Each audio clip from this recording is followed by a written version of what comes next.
ሰታችሁ ጉሊት ስራ ብትሉት አይሰራም። ለምን? ልምድ ይጠይቃል። የመቶ ብር እቃ አምጥቶ ቢሆን ምሳሌ ነው። የመቶ ብር እቃ አምጥቶ ከሆነ በ50 ብር ከሸጠው ለሱ ኪሳራ ነው ማለት ነው። ያ ራሱ ልምድ ይፈልጋል። ጉሊት መስራት ማወቅ ራሱን መቻል አለብን። ለምን? ከሰው ካልጠበቅን እኛ የምንፈልገው ነገር ማንም ሳናስቸግር ከሰው እጅ ሳንጠብቅ ሰውን ሳንደገፍ በራሳችን ሰርተን የምናገኝ ከሆነ ለእኛ አንደኛ ለችንም ትልቅ ነገር ነው።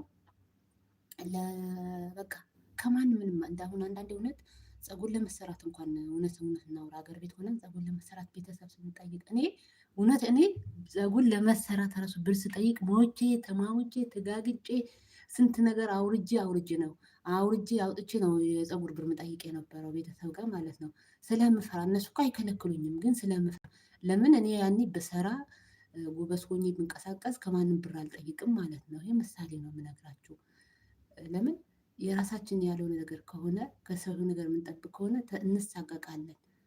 ተው እንደው በህግ አምላክ እንደው ህግ ላይ ካታስቀንሱ እሺ ውዶችዬ። እና እንደዛ ነው የኔ ውድ